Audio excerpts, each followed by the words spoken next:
Welcome to city maths classes. बच्चों, आज हम करने वाले हैं 10th की एनसीईआरटी बुक से चैप्टर 5 की एक्सरसाइज 5.3 के क्वेश्चंस 4, 5 एंड 6। क्वेश्चन 4 है, how many terms of the AP 9, 17, 25 and so on must be taken to give a sum 636। यहाँ पर बच्चों एक अरिथमेटिक प्रोग्रेशन दिया हुआ है, सीरीज दी हुई है और इसके कुछ फाइनाइट नंबर ऑफ टर्म्स का सम दिया हुआ है 636 और हमें ये बताना है कि कितने टर्म्स का सम 636 होगा। तो ये एस एन की वैल्यू हुई, यहाँ पर हमको फाइंड करना है एन, मतलब कितने टर्म्स का सम 636 है। तो इस क्वेश्चन को हम सॉल्व करते हैं। सॉल्यूशन 4। सबसे पहले अरिथमेटिक प्रोग्रेशन जो है उसको हम लिख लेते हैं 9, 17, 25 डैश डैश डैश और एस एन की वैल्यू है 636। एस एन का फॉर्मूला आपको मालूम है बच्चों, n/2 2a plus n-1 into D. ये फॉर्मूला हम पहले भी यूज कर चुके हैं, इक्वल्स टू 636। तो अब इस फॉर्मूला को अप्लाई करते हुए यहाँ पर हम वैल्यूज पुट करेंगे। कौन कौन सी वैल्यूज हम पुट कर पाएंगे? a की वैल्यू पुट करेंगे जो कि दिख रही है 9 और d है कॉमन डिफरेंस और इसकी वैल्यू मिलेगी 17 minus 9। a equals to 9 and d equals to second term minus first term, तो ये आंसर मिल जाएगा हमको 8। इन वैल्यूज को हम यहाँ पर सब्स्टिट्यूट करेंगे। n/2 2 into 9 plus n-1 into D, D is 8, 636। अब जैसा कि मैंने पहले भी एक बार बताया हुआ है आपको कि अगर हमको एन की वैल्यू दी हुई है और n फाइंड आउट करना है तो हमेशा यहाँ पर n में क्वाड्रेटिक इक्वेशन बनेगा। तो अभी भी वही होगा, क्वाड्रेटिक इक्वेशन बनने वाला है n में, जिसे हम सॉल्व करके रूट्स फाइंड करेंगे और देखेंगे कि n की वैल्यू क्या है। n/2। अब इस ब्रैकेट से हम 2 कॉमन ले सकते हैं।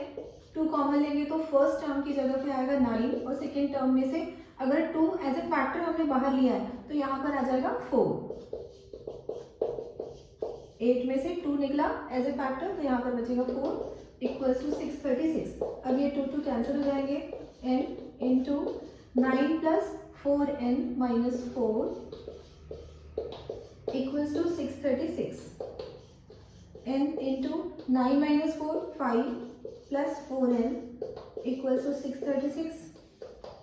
अब इस n को ब्रैकेट के अंदर मल्टीप्लाई कर लेंगे, ये आएगा 5 into n plus 4n into n, मतलब यहाँ पर आ जाएगा 4n स्क्वायर प्लस 5n और इस टर्म को भी हम लेफ्ट हैंड साइड में ले आएंगे माइनस 636।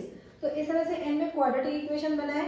मैंने टर्म्स को रीअरेंज करके लिखा है, मतलब स्टैंडर्ड फॉर्म में लिखा है, पहले क्वाड्रेटिक टर्म, फिर लीनियर टर्म और लास्ट में कांस्टेंट टर्म। तो अब इस इक्वेशन को हम सॉल्व करते हैं। ये हमारा क्वाड्रेटिक इक्वेशन आया है। इस क्वाड्रेटिक इक्वेशन को या तो हम splitting the middle term method से सॉल्व कर लें या फिर हम क्वाड्रेटिक फॉर्मूला अप्लाई करते हुए भी सॉल्व कर सकते हैं। तो मैं यहाँ पर अप्लाई कर रही हूँ स्प्लिटिंग द मिडिल टर्म। इसके लिए बच्चों हमको फर्स्ट और लास्ट टर्म्स के फैक्टर्स चाहिए होते हैं। तो 4 के फैक्टर्स तो 2 और 2 आ जाएंगे, लेकिन 636 के प्राइम फैक्टर्स हमें फाइंड करने पड़ेंगे। तो इसका प्राइम फैक्टराइजेशन करते हैं। 2 से डिवाइड करेंगे, 2 3 जा 6, 2 1 जा 2, 2 8 जा 16, अगेन डिवाइडिंग 2, 2 1 जा 2, रिमाइंडर 1, 2 5 जा 10, रिमाइंडर 1, 2 9 जा 18। अब ये नंबर 3 से डिविजिबल है, 3 5 जा 50, 3 3 जा 9। 53 एक प्राइम नंबर है, ये किसी और से डिवाइड नहीं होगा। मतलब हमको फैक्टर्स क्या क्या मिल रहे हैं, फर्स्ट और लास्ट टर्म्स के प्रोडक्ट के फैक्टर्स हमको क्या क्या मिल रहे हैं। 4 के लिए हो जाएंगे 2 इंटू 2 और 636 के फैक्टर्स 2 इंटू 2 इंटू 3 इंटू 53। अब यहाँ से बच्चों हमको 2 नंबर्स का ग्रुप ऐसे बनाना है जिनका सम मिडिल टर्म मतलब 5 के इक्वल आ जाए और प्रोडक्ट तो ऑब्वियसली इन दोनों के प्रोडक्ट के इक्वल ही होगा। और प्रोडक्ट अगर हमको नेगेटिव चाहिए तो जो 2 नंबर्स हम यहाँ से फाइंड करेंगे उनमें से किसी एक नंबर पे माइनस साइन अप्लाई करना होगा और माइनस साइन हम अप्लाई करेंगे स्मॉलर नंबर पे, क्योंकि ये जो सम है ये पॉजिटिव है, मतलब ऑब्वियसली जो बिगर नंबर होगा वो पॉजिटिव होना चाहिए। तो अब यहाँ पर हम ढूंढते हैं फैक्टर्स हमको क्या क्या मिलेंगे।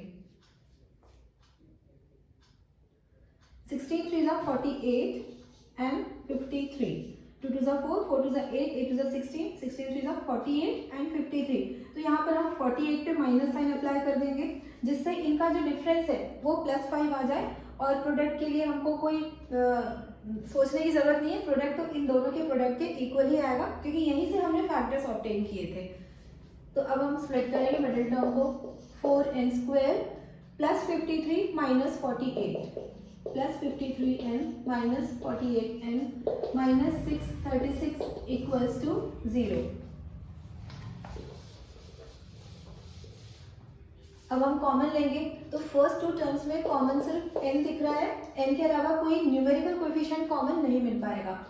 4n प्लस 53 और लास्ट टू टर्म्स में कॉमन होगा 12 और माइनस साइन भी हमको कॉमन लेना पड़ेगा।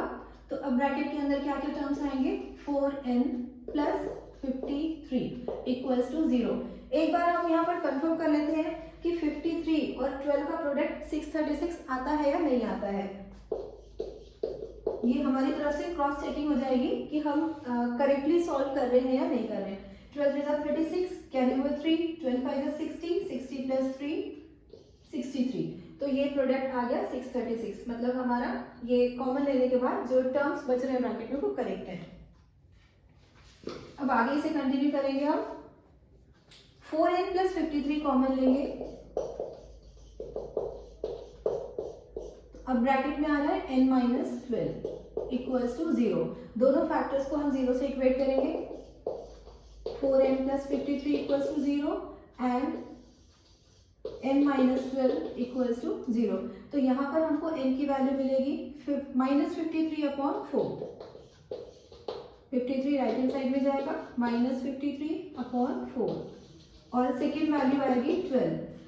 n हमेशा एक नेचुरल नंबर मिलना चाहिए क्योंकि n नंबर ऑफ टर्म्स है तो ऑब्वियसली ये नेगेटिव या फ्रैक्शनल नहीं हो सकता, इसलिए इन दोनों रूट्स में से एडमिसिबल सिर्फ 12 होगा।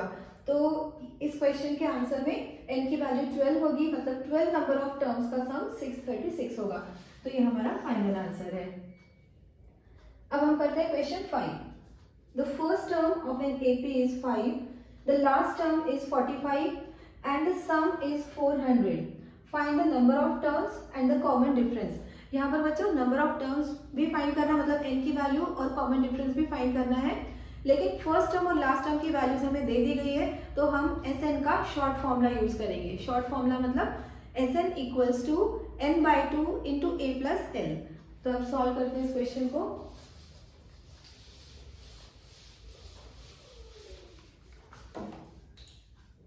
Solution 5. First term is 5. Last term means an और l equals to 45. Last term को हम an से भी डिनोट कर सकते हैं, l से भी डिनोट कर सकते हैं और Sn की वैल्यू दी हुई है 400। अब यहाँ पर दो वैल्यूज फाइंड करनी है, कौन कौन सी? एक तो हमको फाइंड करना है नंबर ऑफ टर्म्स मतलब n और सेकेंड हमें फाइंड करना है कॉमन डिफरेंस। तो बच्चों पहले n की वैल्यू फाइंड करने के लिए हम Sn का शॉर्ट फॉर्मूला यूज कर लेते हैं। Sn equals to 400, formula n upon 2 a plus n equals to 400। n upon 2 a की वैल्यू है 5 और लास्ट टर्म है 45 equals to 400। n upon 2 into इन दोनों का सम 50 इक्वल्स टू 400। 2 से इसको कैंसिल करेंगे 25, this implies n equals to 400 upon 25। 400 में से 25 डिवाइड करेंगे तो आंसर आएगा 16, मतलब 16 नंबर ऑफ टर्म्स का सम इस तरह की सीरीज में 400 आएगा, जहां पर फर्स्ट टर्म 5 और लास्ट टर्म 45 है। यहाँ पर एक बात नोटिस करने लायक है बच्चों कि n में क्वाड्रेटिक इक्वेशन नहीं मिला है बल्कि लीनियर इक्वेशन मिला और इसकी वैल्यू हमने फाइंड कर ली। रीजन यहाँ पर ये है क्वाड्रेटिक इक्वेशन नहीं मिलने का कि हमको लास्ट टर्म की वैल्यू दे दी गई थी। अगर लास्ट टर्म की वैल्यू अननोन फॉर्म में होती है तब n में क्वाड्रेटिक इक्वेशन बनता है। तो अभी तक एक वैल्यू निकली है n, अभी d भी फाइंड करना बाकी है। तो d फाइंड करने के लिए हम a n का फॉर्मूला यूज करेंगे, मतलब nth टर्म का फॉर्मूला यूज कर लेंगे।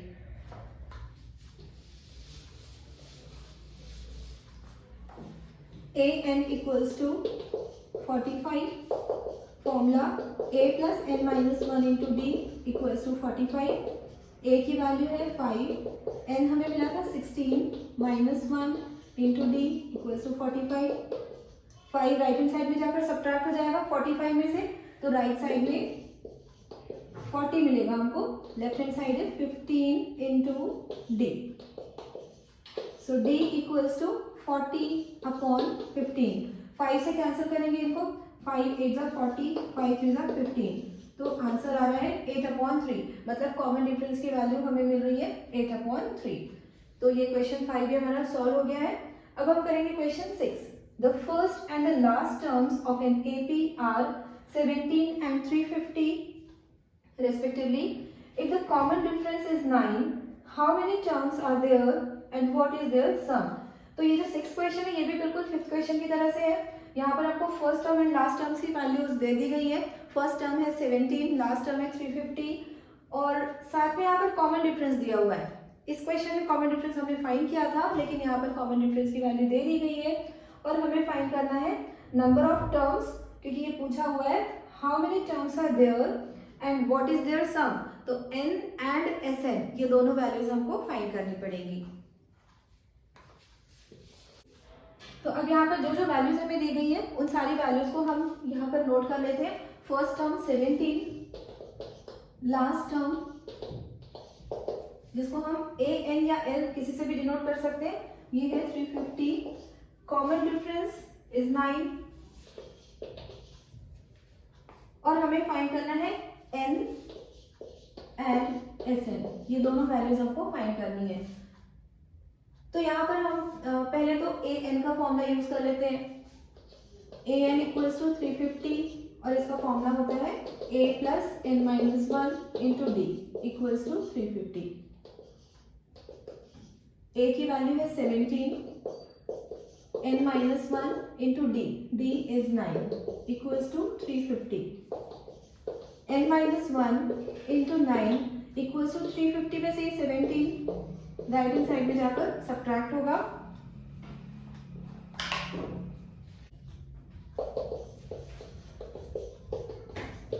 अब यहाँ 350 में से 17 हम सब्ट्रैक्ट कर लेते हैं। 10 minus 7 3, 4 minus 1 3 and 3। n minus 1 equals to 333/9। इन्हें हम डिवाइड कर लेते हैं। 9 3 जा 27, रिमाइंडर आएगा 6, 9 7 जा 63। तो डिवाइड करने के बाद 37 आ रहा है। n minus 1 equals to 37, this implies n equals to 37 plus 1 38। तो नंबर ऑफ टर्म्स हमको मिल चुके हैं, 38 आ रहा है। ये सॉरी n की वैल्यू 38 आ रही है। अब हमको कैलकुलेट करना है Sn। तो Sn का यहाँ पर अब हम शॉर्ट फॉर्मूला अप्लाई कर लेंगे। Sn equals to n/2 a plus l। n की वैल्यू मिली है हमें 38/2, फर्स्ट टर्म दिया गया था 17 और लास्ट टर्म है 350। 38/2 19 और इनको ऐड करेंगे तो सम आएगा 367। अब इन्हें मल्टीप्लाई कर लेते हैं। तो 19 7 जा 133, कैरी ओवर 13, 19 6 जा 114, 114 में 13 ऐड करेंगे 127 सम आ रहा है। फिर कैरी ओवर 12, 19 3 जा 57, 57 में 12 ऐड करेंगे तो ये सम आ रहा है 69। तो ये हमारा फाइनल आंसर है 6973। तो हमने Sn भी फाइंड कर लिया और n तो पहले निकाल ही चुके थे। आज हमारे क्वेश्चन नंबर 6 तक कंप्लीट हो गए हैं और आगे की वीडियो में इसी एक्सरसाइज को हम कंटिन्यू करेंगे। अगर मेरी टीचिंग पसंद आ रही है तो प्लीज़ वीडियो को लाइक करिएगा, अपने दोस्तों के साथ शेयर करिएगा और चैनल को सब्सक्राइब जरूर करिएगा। Thank you so much for watching.